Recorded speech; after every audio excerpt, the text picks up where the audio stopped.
Con la ayuda del Señor hoy espero que podamos acabar el libro de Mateo.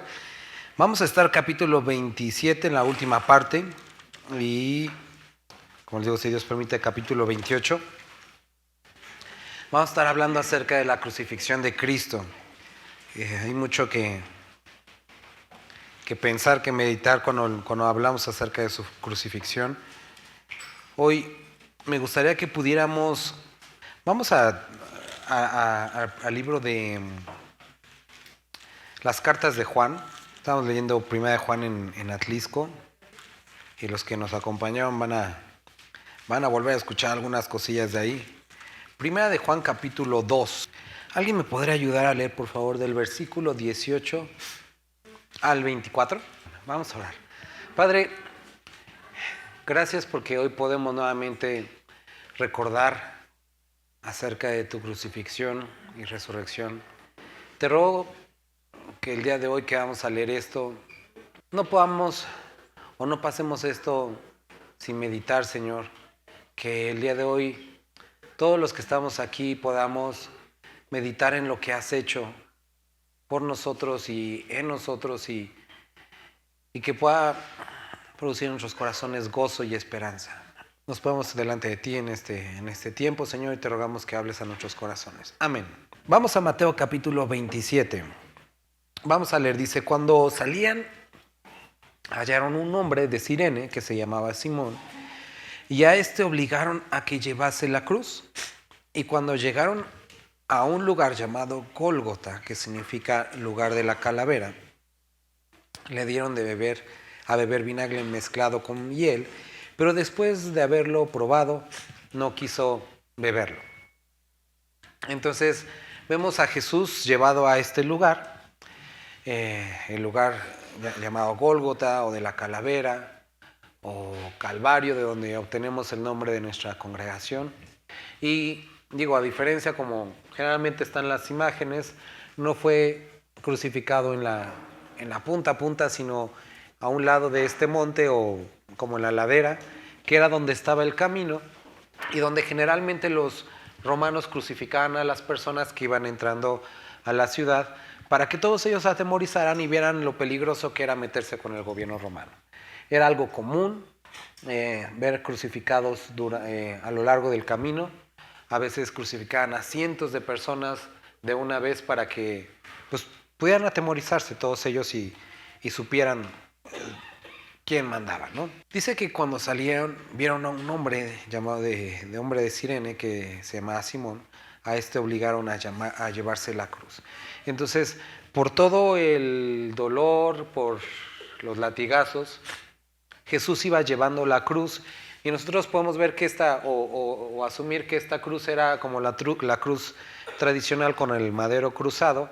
A veces utilizaban un solo madero, pero porque Jesús fue clavado en las manos, y el letrero que se puso, podemos asumir que era una cruz tradicional como la conocemos el día de hoy, y la cargó durante un tiempo, pero cuando llegó a este punto él ya no pudo más y encontraron a este hombre. Ahora, los judíos, cuando hablaban acerca del Mesías, podían y conocían muy bien este Salmo 22, que es un salmo mesiánico que habla muchas características acerca del Mesías. Pero algo de lo que también como judíos recordaban muy bien, y este es un capítulo que haríamos bien en leer, es Isaías capítulo 9, en el versículo 6, y seguramente lo recordarán. Vamos a leerlo. Era una esperanza que tenían como judíos, porque habían pasado el ser conquistados por varias naciones. Isaías 9. ¿Ya están todos ahí? Ok. Dice: porque un niño nos es nacido, hijo nos es dado, y el principado sobre sus hombros, o el gobierno o la autoridad sobre sus hombros, y llamará su nombre admirable, consejero, Dios fuerte, Padre eterno, príncipe de paz. Y con les ellos tenían esta como firme esperanza que cuando llegara el Mesías los iba a liberar de la opresión del gobierno romano. Esto era lo que ellos tenían como muy, muy grabado. y era algo que esperaban. ¿Cuándo será que seremos redimidos? Y pasaron por los de Babilonia, por los persas, medopersas, griegos y ahora romanos. Y ellos aspiraban a la llegada del Mesías y creían que cuando llegara, Él los iba a liberar. Y repetían, según los historiadores, mucho este versículo y en esta parte en particular, y el portentado sobre su hombro, el gobierno sobre su hombro. Se los va a arrebatar a los romanos y Él va a llevar sobre sus hombros el gobierno, la responsabilidad y vamos a ser libres. Cuando nosotros llegamos a Juan capítulo 6, nosotros vemos un relato que Jesús, después de alimentar al pueblo, dice que todo el pueblo lo rodeó y Jesús entendió que lo querían hacer rey. ¿Se acuerdan de eso, no? Querían de alguna forma cumplir el versículo y el portentado sobre su hombro y poner sobre él el reinado. Y Jesús dice que entendiendo que lo querían hacer rey, huyó, se salió o se apartó de ahí, ¿no? Más adelante nosotros vemos que cuando los fariseos y el pueblo son animados o motivados por todas las masas para decir que le crucifiquen, ellos de alguna forma dicen, y lo vamos a leer ahorita más adelante, nosotros no queremos que este hombre gobierne sobre nosotros. Incluso cuando Pilato pone arriba de la cruz este letrero, el rey de los judíos, ellos dicen, oye, quita eso. No es rey de los judíos, sino él dice que es el rey de los judíos porque ese no es nuestro rey. Entonces, esperaban esa promesa, tratan de llevar a Jesús a que cumpla esa promesa, pero después dicen, no queremos que este hombre gobierne sobre nosotros. Pero, vamos a leer otra vez. Otra vez puede leer alguien Isaías 9:6. Vamos a leer Filipenses. Filipenses capítulo 2, versículo 5. Haya pues en vosotros este sentir que hubo también en Cristo Jesús, el cual siendo en forma de Dios, no estimó el ser igual a Dios como cosa que aferrarse, sino que se despojó a sí mismo, tomando forma de siervo, hecho semejante a los hombres, y estando en la condición de hombre, se humilló a sí mismo, haciéndose, ¿qué dice? Hasta la muerte y muerte de cruz. Ahora, el resultado de esto, ¿qué es? Versículo 9. Por lo cual, Dios también lo exaltó hasta lo sumo y le dio un nombre que es sobre todo nombre, para que en el nombre de Jesús se doble toda rodilla de los que están en los cielos y en la tierra y debajo de la tierra, y toda la lengua confiese que Jesucristo es el Señor, para gloria de Dios Padre. Ahora, esta porción, junto con lo que estamos leyendo, es importante que el día de hoy podamos recordar que la promesa de Isaías, que el gobierno estaría sobre su hombro, se cumplió desde el momento que cargó la cruz. Y esa cruz simboliza la oportunidad, la posibilidad, el que Dios ratificara que toda rodilla se tendría que doblegar, todo mundo tendría que reconocer que Él era el Señor. Ahora, recuerdan, ayer estaba pensando mucho en esto. Las personas tenían serios problemas con el gobierno romano. A pesar de que históricamente podríamos decir, bueno, trajeron progreso, eran despiadados a costa de, ¿no? Y ellos percibieron a Jesús como una alternativa.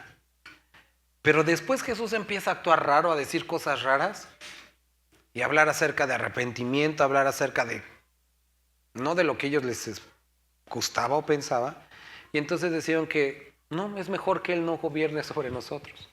Pero lo que tenemos que ver es que cuando Él muere en la cruz por nosotros, no porque en algún momento no la haya poseído, pero cumpliendo toda justicia, demostró y Dios lo glorificó, dándole toda autoridad sobre toda persona, sobre toda la tierra. No sé si recuerdas el libro de Apocalipsis cuando está la visión del rollo y del cordero, y que está el rollo y que dicen, ¿quién es digno de abrir el rollo y sus sellos? Y entonces Juan empieza a llorar mucho porque dice que no se halló a nadie digno de abrir el rollo ni de quitar sus sellos. Y lo que describen aquellos que conocen y se dedican al estudio es que este rollo es un símbolo de la autoridad sobre el dominio sobre la tierra. Y era una forma, un símbolo a modo de lo que ellos hacían de redimir. Y si no se encontraba nadie digno de tomar ese rollo, se perdería para siempre la tierra, sus moradores y todo lo que incluye. Pero de repente, en medio de todo este lamento de Juan, se acerca el ángel y le dice: no llores. Porque, ¿te acuerdas qué dice? El Cordero ha vencido. Y Él es digno de tomar el rollo y de abrir sus sellos. Esto es importante porque cuando leemos esto dice que le hubieron crucificado, versículo 35, repartieron entre sí sus vestidos, echando suertes para que se cumpliese lo dicho por el profeta. Partieron entre sí mis vestidos y sobre mí su ropa echaron suertes. Y sentados le guardaban allí y pusieron sobre su cabeza escrita: este es Jesús, el Rey de los judíos. Entonces crucificaron con él a 2 ladrones, uno a la derecha y otro a la izquierda. Y los que pasaban injuriaban, meneando la cabeza y diciendo: tú que derribas el templo y en 3 días lo reedificas, sálvate a ti mismo. Si eres hijo de Dios, desciende de la cruz. De manera que también los principales sacerdotes, escarneciéndole con los escribas y los fariseos, le decían: a otro salvó, y a sí mismo no se puede salvar. Si es el Rey de Israel, descienda ahora de la cruz y creeremos en él. Confío en Dios, líbrele ahora si él quiere, porque ha dicho: soy el Hijo de Dios. Lo mismo le injuriaban también los ladrones que estaban crucificados con él. Y desde la hora sexta hubo tinieblas sobre toda la tierra hasta la hora novena. Cerca de la hora novena Jesús clamó a gran voz diciendo: Elí, Elí, lama sabactani. Esto es: Dios mío, ¿por qué me has desamparado? Algunos de ellos que estaban ahí decían: a Elías llama y al instante corriendo uno de ellos tomó una esponja y la empapó de vinagre y poniendo en una caña le dio de beber. Pero los otros decían: deja verse, veamos si viene Elías a librarle. Mas Jesús, habiendo otra vez clamado, y los otros evangelios nos dice que dijo: consumado eso telestai, a gran voz entregó el espíritu, y he aquí el velo del templo se rasgó en 2 de arriba abajo, y la tierra tembló y las rocas partieron y se abrieron los sepulcros, y muchos cuerpos de los santos que habían dormido se levantaron. Y saliendo de los sepulcros, después de la resurrección de él, vinieron a la santa ciudad y aparecieron a muchos. El centurión y los que estaban con él guardando a Jesús, visto el terremoto y las cosas que habían sido hechas, ¿qué dice qué? Y dijeron: verdaderamente este es el Hijo de Dios. Ayer que empecé a preparar esta porción, yo creo que ayer hasta mi esposa estaba diciendo: ¿por qué está tardando tanto? Me puse a anotar, como a lo mejor en otras ocasiones, el porqué de cada una de estas situaciones.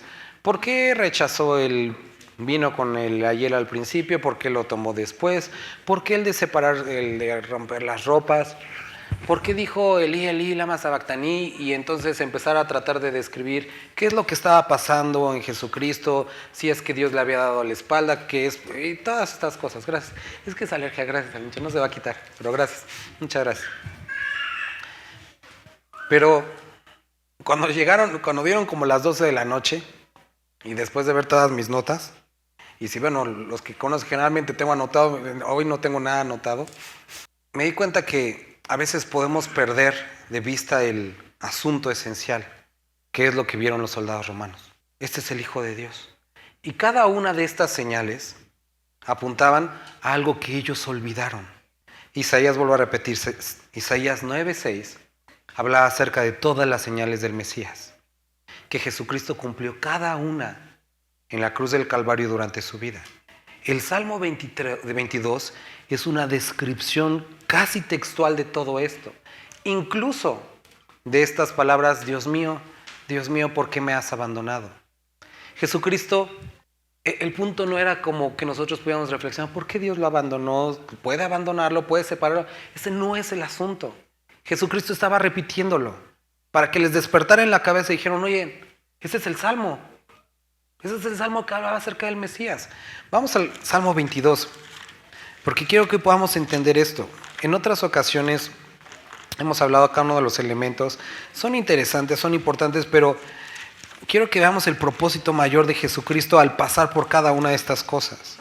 Porque podríamos hablar acerca de lo nefasto que es el ser humano, repartiendo las vestiduras, pero realmente el asunto era el cumplir la profecía. Y ese es el propósito de Mateo, al recordarnos esto. ¿Cómo empieza el Salmo 22? Estaba hablando esto. Y después dice, Dios mío, clamo de día y no respondes, de noche y no hay para mí reposo.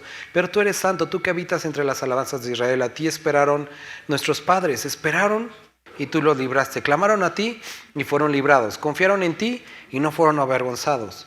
Mas yo soy gusano y no hombre, oprobio de los hombres y despreciado del pueblo. Y aquí, en otras ocasiones hemos hablado que hay una descripción acerca de la cruz. Todos los que me ven me escarnecen, estiran la boca, menean la cabeza, lo que hicieron los fariseos, los sacerdotes, los príncipes.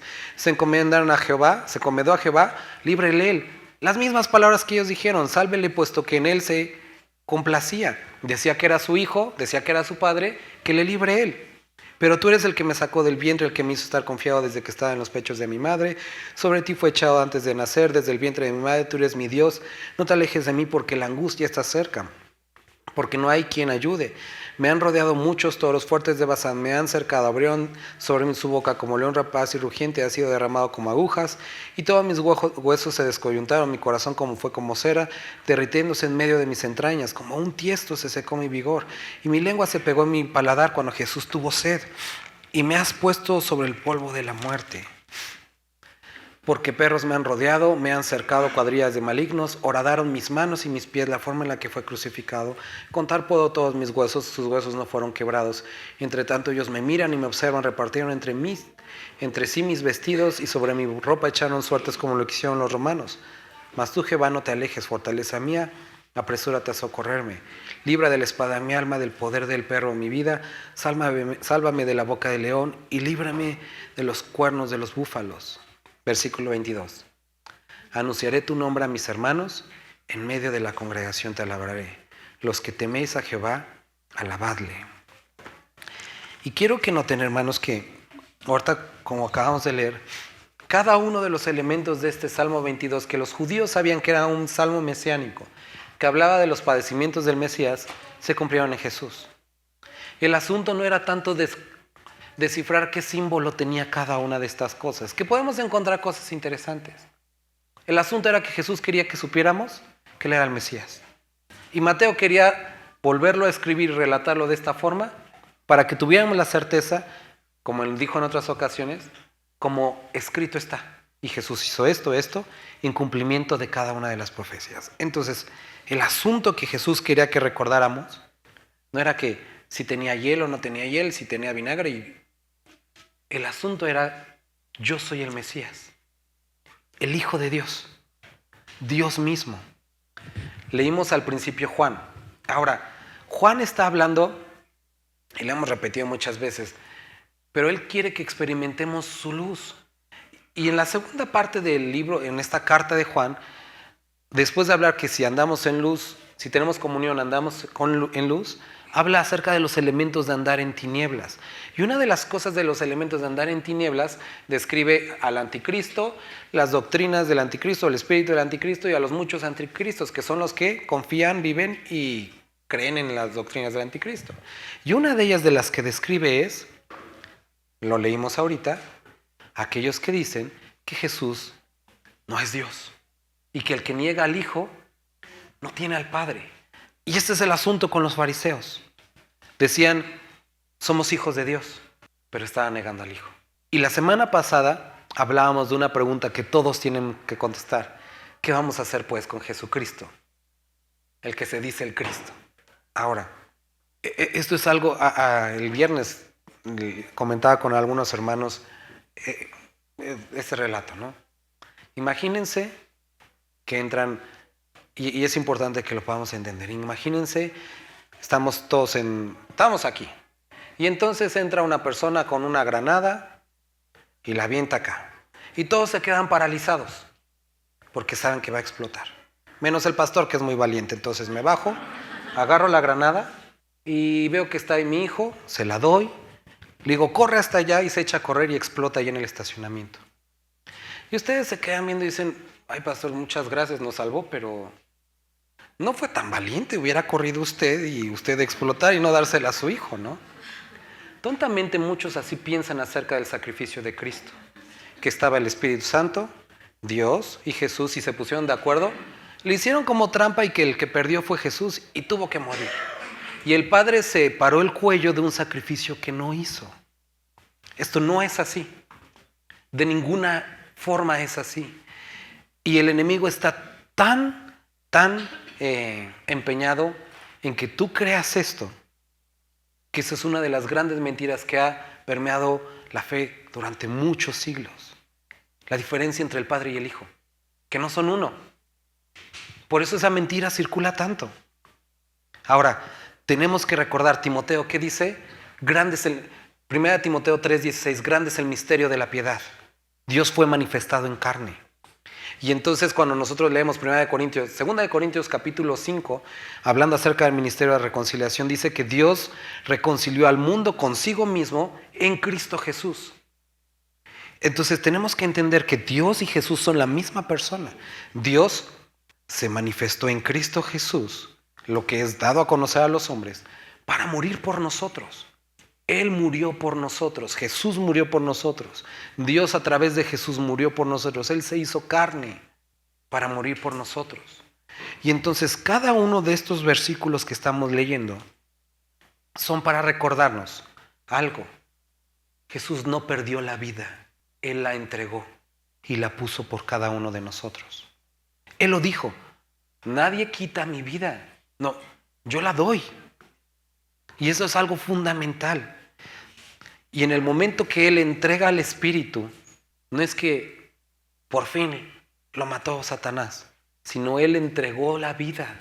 Y durante ese momento, y en ese momento consumado fue el sacrificio.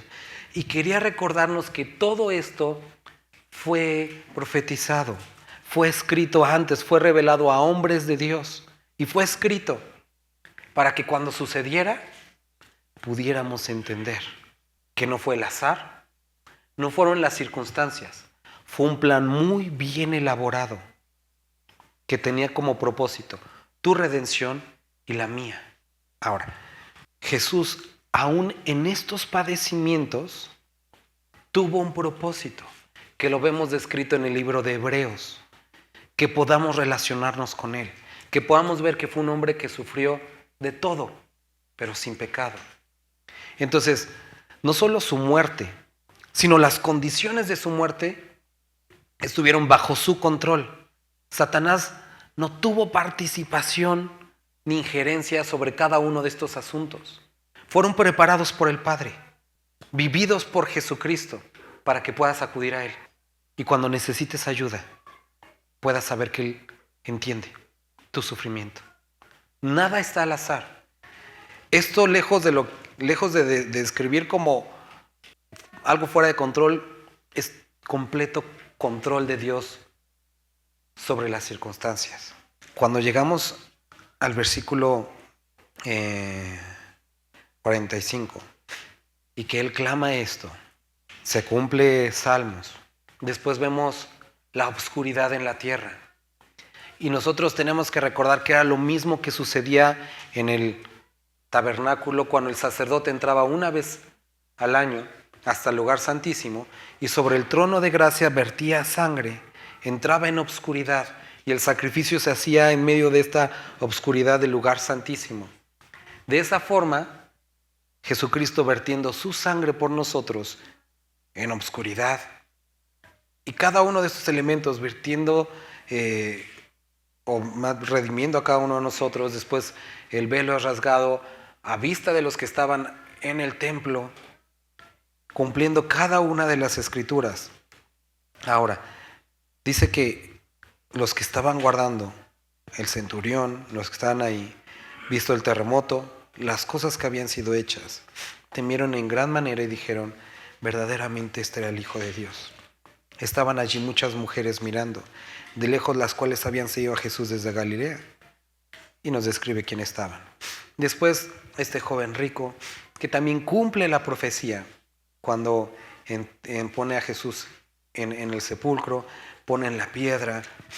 Los versículo 62 al 66, ellos reconocen que Jesús, las palabras que había dicho, Y recuerdan las palabras, él dijo que iba a resucitar, vamos a poner una guardia para que nada de esto suceda. Pilato les da a los soldados, ponen la piedra, y Pilato dijo, ahí tenéis una guardia, ir a asegurarlo como sabéis. Entonces ellos se fueron y aseguraron el sepulcro, sellando la piedra y poniendo la guardia. Pasando el día de reposo, al amanecer del primer día de la semana, vinieron María Magdalena y la otra María al ver el sepulcro, y hubo un gran terremoto porque un ángel del Señor descendió del cielo y llegando removió la piedra y se sentó sobre ella. Y su aspecto era como un relámpago y su vestido blanco como la nieve. Y de miedo de él, los guardias temblaron y se quedaron como muertos. Mas el ángel respondió, y respondiendo dijo a las mujeres, ¿qué les dijo? Porque yo sé que buscáis a Jesús, el que fue crucificado. No está aquí, pues ha resucitado como dijo. Venid y ved el lugar donde fue puesto el Señor. E id pronto y decid a sus discípulos que ha resucitado de los muertos. Y aquí va delante de vosotros a Galilea. Allí veréis, he aquí os lo he dicho. Entonces ellas, saliendo del sepulcro, con temor y gran gozo, fueron corriendo a dar las nuevas a sus discípulos. Y mientras iban a dar las nuevas a los discípulos, he aquí que Jesús les salió al encuentro, diciendo, salve. Y ellas, acercándose, abrazaron sus pies y lo adoraron. Entonces Jesús les dijo, ¿qué? Id, dad las nuevas a mis hermanos, para que vayan a Galilea y allí me vean. Ellas se acercan al sepulcro. ¿Y cómo describe la palabra que ellas estaban? Con miedo. Tenían temor. Se encuentran a este ángel. Y el ángel les dice, no teman. ¿Por qué? Porque tenían miedo. Dice, sé que buscan a Jesús, el que se fue crucificado. Y la forma que después de que tienen el encuentro con este ángel, que les da testimonio de la resurrección, y la forma en la que ellas, o lo que sucede en ellas después de encontrarse con Jesucristo, lo que menciona la Escritura son dos cosas. Gozo, y ahora no hay miedo, hay temor a Jehová. Muchas veces había pasado desapercibido estas palabras yo, y ayer que estaba leyendo esto, junto con esta parte de la crucifixión, me gustaría compartirles algo que está en Hebreos. Y espero que, así como fue edificado yo ayer, puedan algunos ser edificados, o muchos, o los que sean. Hebreos capítulo 2, versículo 14 dice, así que, por cuanto los hijos participaron de carne y sangre, él también participó de lo mismo, para destruir por medio de la muerte al que tenía el imperio de la muerte, esto es el diablo, y liberar a todos los que por el temor de la muerte, dice ¿qué era lo que hacía que las personas estuvieran sujetos a servidumbre? El miedo a la muerte. Y ese miedo los hacía estar en servidumbre. Pero cuando Jesús muere y destruye o vence, entonces hace libres a las personas de ese temor. Y por lo tanto los hace libres de servidumbre. Y dice, y liberar a todos los que por el temor a la muerte, de la muerte, estaban durante toda la vida sujetos a servidumbre. Porque ciertamente no socorrió a los ángeles, sino que socorrió a la descendencia de Abraham. Ahora, como les decía al principio, los discípulos, las personas querían a Jesús porque pensaban que Él podría liberarlos del gobierno romano y que por fin acabaría con todos sus problemas. Pero se dan cuenta que Jesús hablaba de otro tipo de reino, de otro tipo de autoridad, de otro tipo de cosas. Que ellos pensaron que es que ese no es el problema. Y entonces dijeron, eso no es lo que necesitamos. Entonces no queremos que Él gobierne sobre nosotros. Nosotros necesitamos que alguien nos libere de Roma. Pero cuando Jesús, cumpliendo las Escrituras, toma toda autoridad sobre sus hombros y vence a la muerte, nos libera de la verdadera servidumbre. Nos libra del pecado, eso lo sabemos. Pero Hebreos nos habla de algo importante que nosotros vemos también en estas mujeres. Ellas estaban tristes y pensando, no sé qué pensar, se acabó con Jesús, ¿qué es lo que sucedió? Y dice que se acercaron al sepulcro con miedo. Pero después de encontrarse con Jesús y escuchar el que fuera anunciado la resurrección, ese miedo fue transformado en gozo. Y el temor que antes era a la muerte o a muchas otras cosas, ahora era temor a Jehová. Y podemos recordar también el Salmo que dice que el temor al hombre es lazo, pero el temor a Dios, eso es completamente diferente. Y quiero que podamos entender que lo que nos está describiendo el libro de Hebreos es que el temor a la muerte y en general a que eso que pensamos poseer nos sea quitado, nos pone en servidumbre. Hay personas que se preocupan por la economía de su familia y por eso toman una serie de decisiones que los convierten en esclavos, porque tienen miedo a la pobreza, que su familia pase necesidad. Hay personas que su miedo es la salud y por tener miedo a perder la salud, toman decisiones constantes que los hacen esclavos de la búsqueda de la salud, de la búsqueda de la economía, de la búsqueda del respeto, de la búsqueda del éxito. Y no queremos que eso nos sea quitado. Y el enemigo hace uso de ese tipo de mentiras, de hacernos pensar que en esa área Dios no está en control, que el potentado no está sobre su hombro y que lo que necesitamos no es ir a la iglesia, necesitamos trabajar, que lo que necesitamos no es ir a la iglesia, necesitamos quedarnos en casa para no enfermarnos, que lo que necesitamos no es ir a la iglesia, no necesitamos buscar a Dios, lo que necesitamos es buscar un contacto que nos ayude. Y estamos diciendo, no queremos que Él gobierne sobre nosotros en esta área, necesitamos soluciones, necesitamos decisiones, pero lo que estuvimos leyendo en Juan es, Él es Dios, la autoridad de todo y de todos recae en Él. Y dice Filipenses que por cuanto obedeció y se despojó, le ha dado un nombre sobre todo nombre. No hay nada de lo que tú puedas pensar o imaginar de lo que Dios no tenga control el día de hoy. Y tienes que entender que la búsqueda de eso que tú deseas tener control, ese miedo que a lo mejor puedes decir, es que yo no tengo miedo de nada, yo no tengo miedo de la muerte. Pero mira tus acciones. Describen la búsqueda de no perder o que no te sea quitado algo. Que no pierdas estatus, que no pierdas crédito, que no pierdas dinero, que no pierdas tu negocio, que no pierdas tu trabajo. Y eso te mantiene esclavo. Te mantiene esclavo y no puedes ver y no quieres ver que eso que tú quieres que no te quite no es tuyo y que tampoco es del enemigo. Le pertenece a Dios. Y lo que a veces tampoco podemos ver es lo que estaba sucediendo con los discípulos durante la crucifixión. ¿Por qué sufrió así? ¿Por qué tuvieron que clavarle la mano no tan abajo y tan arriba? ¿Por qué todo esto estaba bajo control? Cada asunto de la crucifixión estaba bajo control. Dios no perdió nunca control de nada. Cada aspecto, cada asunto. Y a pesar de que estaba escrito, ellos tenían miedo. Y ese miedo les evitaba ver la realidad. ¿No está escrito, confiad, yo he vencido al mundo? ¿No está escrito, de todo lo que tengan necesidad, yo sé qué es lo que tienen necesidad antes de que lo pidan? ¿No está escrito, mira a las aves, a las flores, no yo las visto, no les doy de comer? Está escrito y lo sabemos. Pero el miedo o la angustia o la ansiedad que nos producen ciertas circunstancias nos pueden llegar a impedir ver lo que es verdad, que Él gobierna sobre cada asunto de nuestra vida. El potentado está sobre su hombro. Es Dios fuerte, es Padre eterno, es príncipe de paz. Él ha vencido.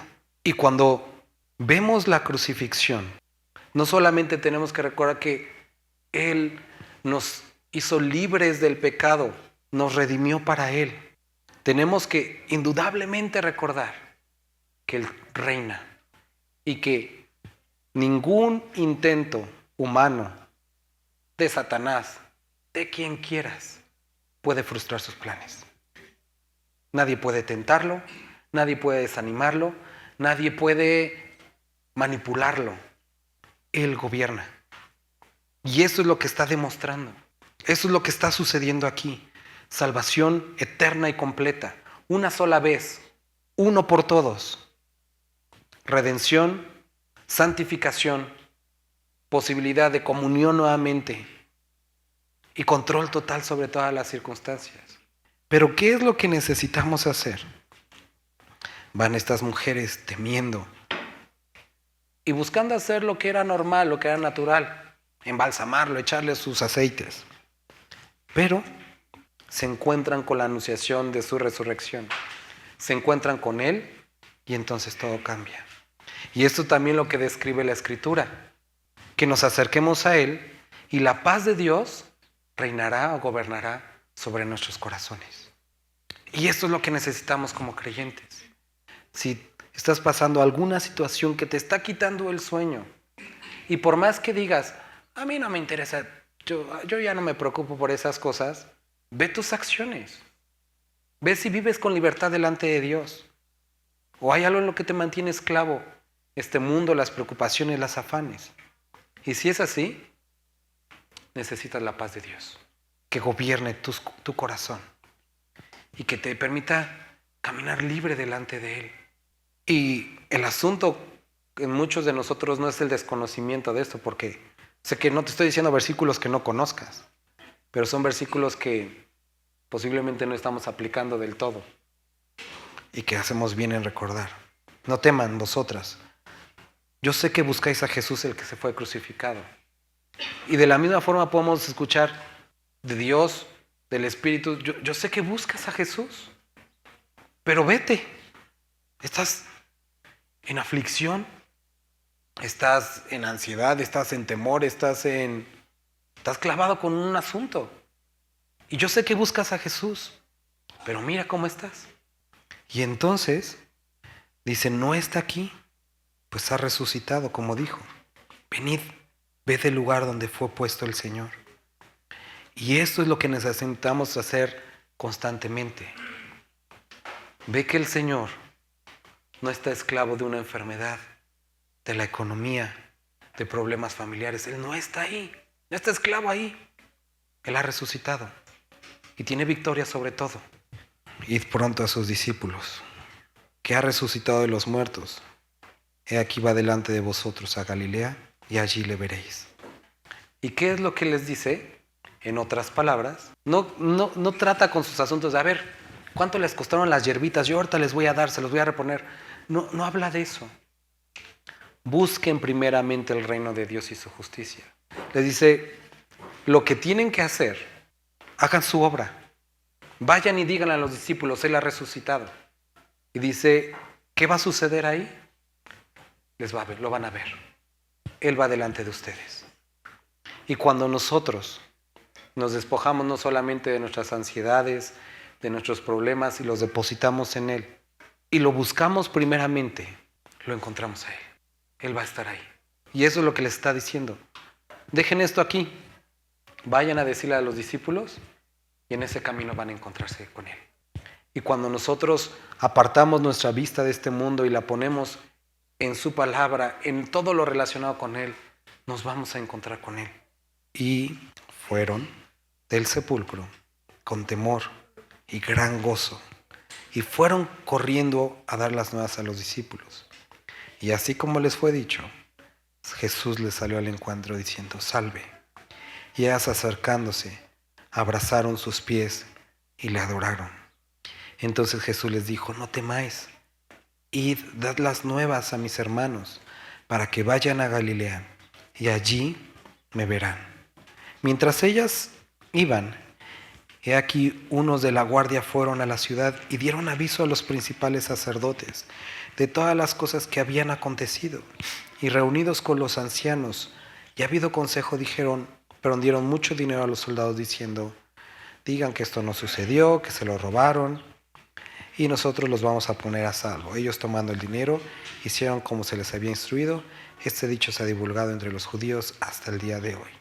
Describe, me parece que era Tertuliano, que lo que sucedió después de que fue rasgado el velo en el templo es que los sacerdotes y los principales de pues, del templo. No sé si alguna vez te hayas preguntado qué pasó, si así lo dejaron o no. Bueno, no lo dejaron así. Mandaron a volverlo a reparar y a volverlo a poner. Después de que Dios había abierto el camino al Padre, ¿qué es lo que hace el hombre? Esto no funciona así, vuélvanlo a poner. Volvieron a poner el velo. Eso es lo que describe la historia, lo volvieron a coser. No entendieron. Jesús resucitó y lo escucharon. Había testigos de eso. ¿Y qué hicieron? Pagaron para que no se dijera. Y estos son los intentos del hombre. Esta es la necedad del hombre. Dios abre camino y decidieron quedarse ahí. Pero los 11 discípulos fueron a Galilea, al monte donde Jesús les había ordenado. Y cuando le vieron, le adoraron. Pero algunos dudaban. Y Jesús se acercó y les habló diciendo, nuevamente, toda potestad me es dada en el cielo y en la tierra. Por tanto, id y haced discípulos a todas las naciones, bautizándolos en el nombre del Padre, y del Hijo, y del Espíritu Santo. Empezó con esto, Mateo. Llamará su nombre Manuel, que traducido es Dios con nosotros. Y aquí les dice, vayan, bautícenlos en el nombre del Padre, el Hijo y del Espíritu Santo, y enséñenles que guarden todas las cosas, y yo estoy con vosotros todos los días, hasta el fin del mundo. Y termina Mateo recordándonos lo siguiente, que a través de nuestro caminar con el Señor podremos experimentar momentos complicados y difíciles. 1, Él nunca nos deja. 2, Él está en control sobre todas las cosas. 3, no solamente está en control, tiene poder completo y absoluto. ¿Y qué pide de nosotros? Quiero que vean que a pesar de que habían escuchado la resurrección, Jesús les vuelve a decir, no teman. Y a pesar de que estaban viendo a Jesús, había dudas. Y les dice, no teman. Jesús sabe que tememos. Jesús sabe de tus conflictos. Él no se aparta de ti. Sino que Él amorosamente y constantemente va a estarse mostrando a ti en poder, en amor, en misericordia. Él nunca te va a dejar. Y este es el testimonio que tenemos de este libro. Jesús cumplió cada una de las profecías que habían sido dadas de Él. Él es el Rey, Él es el Mesías, Él es Dios hecho carne. Él murió por nosotros, resucitó, para mostrar su poder, como vimos, sobre la muerte, sobre la vida, sobre la enfermedad, sobre la naturaleza, sobre los espíritus, sobre tu vida, sobre Satanás y sobre las circunstancias. No hay nada que no pueda hacer Él. Y Él te pide, acércate a mí y yo estaré cercano a ti. ¿Quieres encontrarte con Él? Búscale. Te leía la semana pasada Salmos, que dice, Jehová está cercano de quienes lo invocan. Acércate a Él.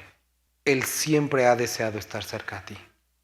Y si te has dado cuenta que estás en esclavitud en alguna área en tu vida, alguna pérdida o sentimiento de que pierdas algo te hace vivir en esa esclavitud, eso proviene del enemigo. Pero tampoco es de Él. Todo lo pertenece a Dios. Y Él puede hacerte libre de eso y hacerte vivir en plenitud. Vamos a orar. Padre, gracias porque hoy pudimos terminar este libro, Señor. Después de estos 3 meses, más meses que estuvimos estudiando esto, Padre, ayúdanos a poder vivir de una manera en la que te dé honra y gloria. Padre, que el día de hoy en el corazón de todos puedan estar estas palabras. Verdaderamente este es el Hijo de Dios. Y que podamos someter cada aspecto a tu control, a tu dominio, porque de todas maneras te pertenece y porque en ti estamos seguros. Amén.